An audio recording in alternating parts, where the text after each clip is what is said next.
Olá, sejam bem-vindos. Vamos falar agora sobre a parte 3 do módulo 1 de anatomia, sistema esquelético.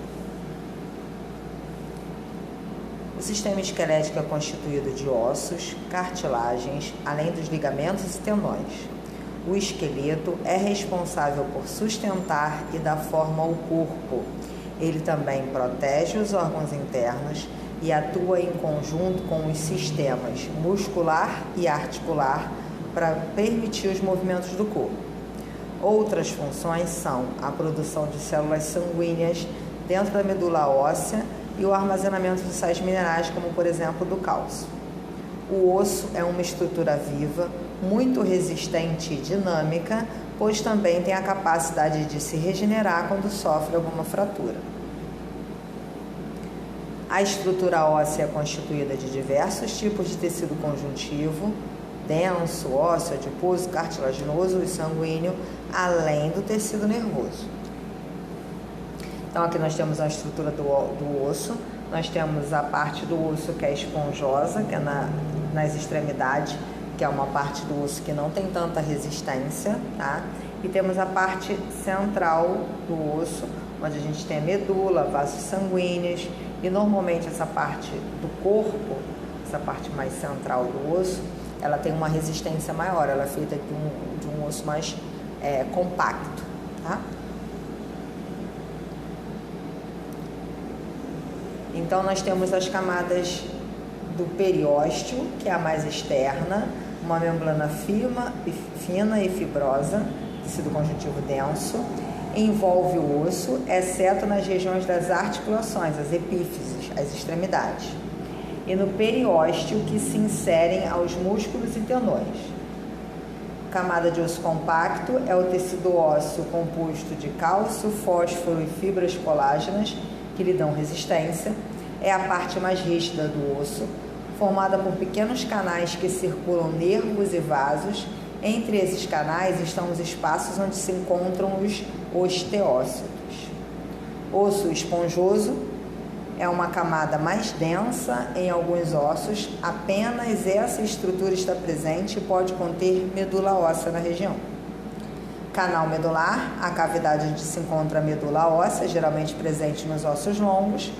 Medula óssea, a medula vermelha, tecido sanguíneo, produz células sanguíneas, mas em alguns ossos deixa de existir e há somente medula amarela, tecido adiposo, que armazena gordura. Então,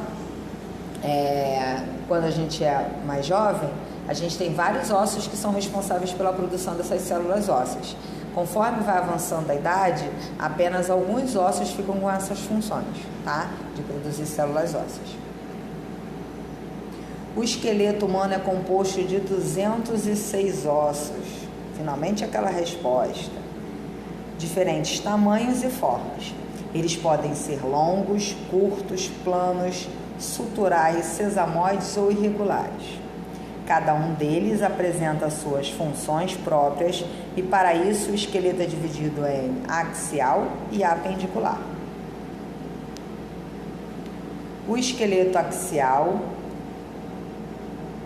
tem em sua composição a parte central do corpo, ou próximo da linha média, que é o eixo vertical do corpo, que divide em direita e esquerda. Os ossos que compõem essa parte do esqueleto são cabeça, que é o crânio e face, coluna vertebral e as vértebras, o tórax, costelas e o osso externo, e o ocioide, que é o carinha que a gente chama de gogó.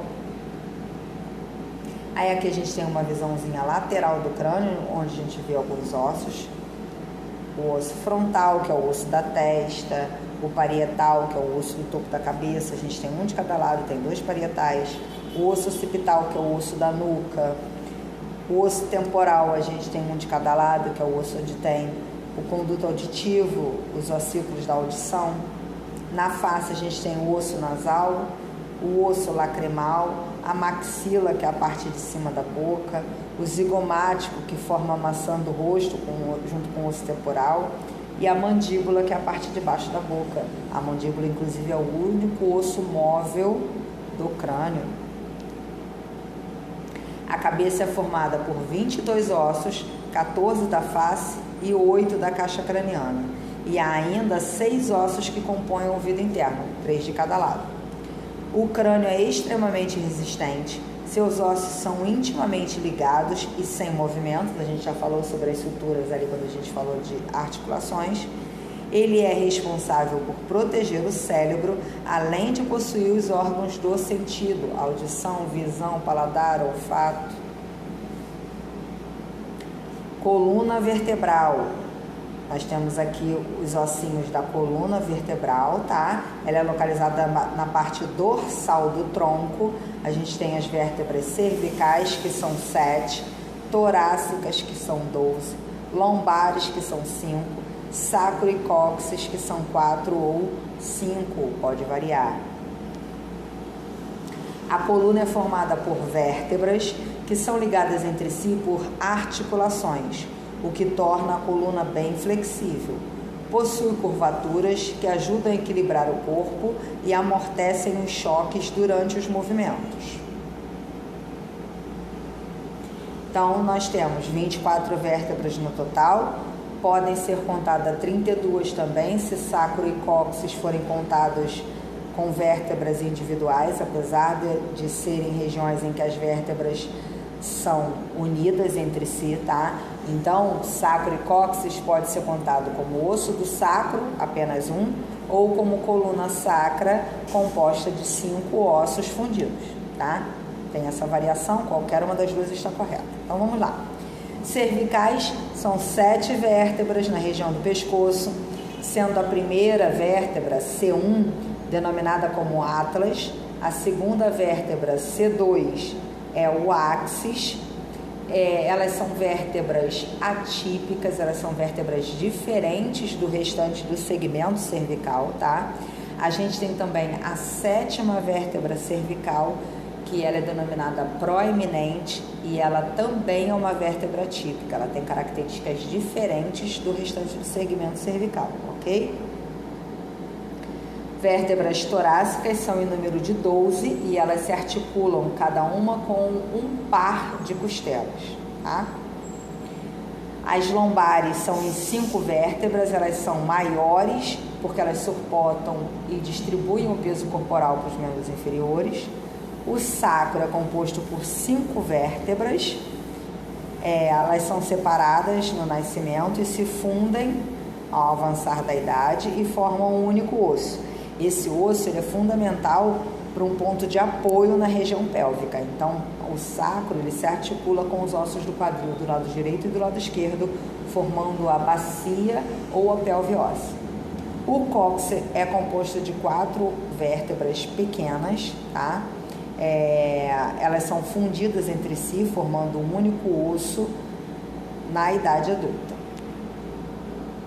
Aqui nós temos o tórax, tá? Então, o tórax vai ter costelas verdadeiras de 1 a 7, costelas falsas de 8 a 10 e costelas flutuantes, 11º e 12º par de costelas. Nós temos a cartilagem costal, que faz literalmente a divisão entre essas costelas, quem vai ser verdadeira, quem vai ser falsa, quem vai ser flutuante. Então, o tórax é constituído por 12 pares de costelas ligadas umas às outras pelos músculos intercostais. São ossos chatos, encurvados, que se movimentam durante a respiração. As costelas são ligadas às vértebras torácicas na sua parte posterior. Anteriormente, os 7 primeiros pares de costelas, chamadas verdadeiras, ligam-se ao externo diretamente pela cartilagem. Os 3 seguintes, as falsas, ligam-se entre si e, a partir daí, há uma cartilagem ligada ao osso externo. E o 11º e o 12º par de costelas não faz nenhum tipo de articulação com o osso externo. O osso externo é um osso plano que se liga às costelas através de cartilagem, tá? O osso externo também vai fazer articulação em sua parte superior com as clavículas, tá? Que vão formar a cintura pélvica, que a gente vai falar mais na frente. O osso hioide possui uma formata de U Ele atua como um ponto de apoio para os músculos da língua e do pescoço. Por isso é que quando a gente engole, se a gente estiver apertando aqui, a gente sente ele se movimentar, tá? Porque ele faz apoio para a musculatura que movimenta a língua e os músculos do pescoço, tá? O ocioide é o ossinho que a gente chama de gogó. O esqueleto apendicular, ou seja, os apêndices, tá? Eles correspondem aos membros superiores e inferiores. Além disso, o esqueleto apendicular possui os ossos que ligam o esqueleto axial ao apendicular, que são chamados de cintura escapular na parte superior e cintura pélvica na parte inferior, além de ligamentos, juntas e articulações. Então, na cintura escapular, a gente tem as clavículas e as escápulas. Fazendo a articulação do ombro, a gente tem o úmero, clavícula e escápula. Nós temos a articulação da clavícula com o externo, que é a articulação externo-clavicular. A articulação da escápula com a clavícula, a articulação do úmero com a escápula e assim por diante. A cintura escapular é formada pelas clavículas e escápulas. A clavícula é longa e estreita e se articula com o externo. Na outra extremidade, com a escápula, que é um osso chato e triangular, articulado com o úmero, que forma a articulação do ombro. Aí aqui nós temos a visão de todo o membro superior, clavícula, escápula, úmero, que é o braço, cotovelo, radiúna, que é o antebraço, punho, ossos do carpo, palma da mão, ossos do metacarpo, falanges, os dedos. E unindo metacarpos e falanges, a gente tem a mão. Então a gente tem clavícula, escápula, úmero, radiúna, ossos do carpo e ossos da mão. Os membros superiores correspondem aos braços, onde tem o úmero, que é o osso mais longo do braço. Ele se articula com o rádio, que é o mais curto e está na posição lateral, levando como referência a posição anatômica, e também com a ulna, que é um osso chato e bem fino. Os ossos na mão são 27 no total, sendo divididos em 8 no carpo, 5 no metacarpo e 14 nas falanges, porque nós temos 5 falanges, ou seja, 5 dedos, 4 deles tem 3 divisões e o polegar tem 2 divisões, tá? Cintura pélvica, que é a parte de união do apendicular com o axial do membro inferior. Então, a pelve feminina ela tem uma abertura mais oval e a pelve masculina,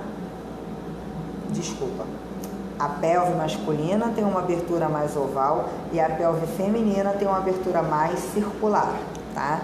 A pelve feminina tem uma constituição diferente devido ao parto, ao momento do parto. A cintura pélvica é formada pelos ossos do quadril, os ossos ilíacos, que é constituído por íleo, isquio e pubis, que são fundidos entre si e são firmemente ligados pelo osso do sacro, o lado direito com o lado esquerdo. A união dos ossos ilíacos, do sacro e do cóccix forma a pelve, que nas mulheres é mais larga, menos profunda e com uma cavidade maior. É essa formação que permite a abertura da pelvis no momento do parto para a passagem do bebê. Aqui nós temos uma visão geral dos membros inferiores, ossos da pelve, ossos do quadril, fêmur, patela, tíbia e fíbula, tarso, metatarso e falanges. Então nós temos a pelve, a articulação do quadril, do fêmur com os ossos do quadril, a articulação do joelho com patela, fêmur, tíbia e fíbula, a articulação do tornozelo com ossos do tarso, tíbia e fíbula e o pé, metatarsos e falanges. Então, na mão, no membro superior, é metacarpo, no membro inferior é metatarso, tarso e metatarso no membro inferior, carpo e metacarpo no membro superior. Os ossos dos membros inferiores são responsáveis pela sustentação do corpo e movimentação, Para isso, eles têm que suportar o peso e manter o equilíbrio. Então aqui a gente tem um quadro das características dos ossos. O fêmur é o osso mais longo do corpo inteiro, tem a cabeça arredondada que se encaixa na pelve. A patela é um osso sesamoide, ou seja, um osso extranumerário, tá? A patela é o maior sesamoide que a gente tem no corpo. A gente tem diversos outros sesamoides no corpo, tá? Mas a patela é um sesamoide fixo, ou seja, um sesamoide que todo mundo tem. É o maior sesamoide do corpo, tá? E o que é um sesamoide? O sesamoide é um osso que ele está localizado sempre afixado a um tendão, tá? Então, literalmente, quem fornece os movimentos de dobra, ou seja, flexão e extensão do joelho, é a patela e a sua conexão com os tendões que ligam coxa à perna, fêmur, a tíbia e fíbula, ok? Tíbia suporta quase todo o peso da parte inferior do corpo. Fíbula é um osso mais fraco ligado com a tíbia, ajuda a dar movimento ao pé. Ossos do pé, a gente tem um total de 26 ossos, sendo dividido em 7 no tarso, 5 no metatarso e 14 falanges. Aqui a gente tem uma demonstração da ossificação e da remodelação óssea, tá? Então, conforme o osso vai crescendo, vai havendo a substituição de cartilagem e vai começando a ocorrer o processo de ossificação. A cartilagem vai sendo substituída por osso, até o momento em que a gente fica apenas com cartilagem articular e o osso já foi substituído, a cartilagem já foi toda substituída por osso esponjoso e osso mais compacto, cavidade medular, medula óssea e assim por diante, ok? Então, o bebê tem placas de crescimento que são compostas por cartilagem e conforme esses ossos vão crescendo, vai ocorrendo a substituição da cartilagem por tecido ósseo, tá? Da mesma forma, quando ocorre alguma lesão nesse osso, ele produz novamente material e renova esse tecido, tá? O tecido ósseo, ele também passa por um processo de remodelagem constante. A gente tem células que fazem o desgaste ósseo e células que fazem a reposição dos minerais ósseos. Então, por exemplo, quando uma mulher entra em menopausa, por causa de alterações hormonais, essa remodelação óssea começa a apresentar falhas. E aí, então, essa reposição dos minerais ósseos começa a apresentar problemas. Automaticamente, os ossos têm uma baixa na quantidade de minerais ósseos e automaticamente eles ficam mais fracos, mais suscetíveis a fraturas, tá? Então, é isso que acontece no quadro de osteoporose, tá? A osteoporose detectada numa fase inicial, ela pode ser contornada, tá? Quando ela já é osteoporose instalada, a gente não consegue regenerar mais esse osso. Então, é bem mais difícil quando o quadro já é de osteoporose instaurada. O processo de formação óssea se inicia por volta das primeiras 6 semanas de vida e termina no início da vida adulta. No entretanto, o osso sofre continuamente um processo de remodelação, onde parte do tecido existente é reabsorvido e novo tecido é formado. Todas as células fazem isso o tempo todo. No embrião, o esqueleto é basicamente formado de cartilagem, mas essa matriz cartilaginosa vai sendo calcificada e as células cartilaginosas morrem. As células jovens, denominadas osteoblastos, agem produzindo colágeno e na mineralização da matriz óssea. São formadas no tecido conjuntivo e ocupam a matriz cartilaginosa. No entretanto, nesse processo são produzidas lacunas e pequenos canais que aprisionam os osteoblastos na matriz óssea. Essa ação transforma os osteoblastos em osteócitos, que são essas células presentes no osso já formado. Outro tipo de células ósseas, os osteoclastos, são responsáveis por absorver o tecido ósseo já formado. Os osteoclastos agem na formação central da matriz óssea, formando o canal medular. Então, a gente tem aqui uma demonstração de uma reparação numa fratura. Então, ocorre a fratura, forma-se um coágulo na região, tá? Então, fibras e cartilagens são direcionados para essa região, o tecido ósseo e os vasos sanguíneos. Então, forma-se o coágulo, forma o tecido reparador, forma-se o calo ósseo e ocorre a remodelação do osso. Em situações em que os ossos são submetidos a uma pressão maior do que a sua resistência, eles podem se romper. As fraturas podem acontecer também por estresse, quando pequenas pressões atuam repetidamente no mesmo local. Outra situação que pode causar fratura é por uma doença, como por exemplo a osteoporose. Tem algumas situações também que algumas medicações aceleram essa perda óssea e também podem ocasionar isso, tá bom? A osteoporose é uma condição em que o osso sofre desmineralização, perdendo cálcio para o sangue. Na superfície do local em que ocorre a fratura é formado um coágulo de sangue, morrem células e a matriz óssea é destruída. Uma intensa vascularização toma conta do local e há uma proliferação de células precursoras das células ósseas, originando um tecido reparador. Nessa região é formado um calo ósseo. Dependendo do tratamento e das atividades realizadas pela pessoa, com o passar do tempo, o calo será substituído pelo osso esponjoso e mais tarde pelo osso compacto, reconstituindo o tecido como ele era antes. Terminamos aqui o nosso módulo 1 de anatomia. Espero que vocês tenham gostado. Nos vemos numa próxima vez.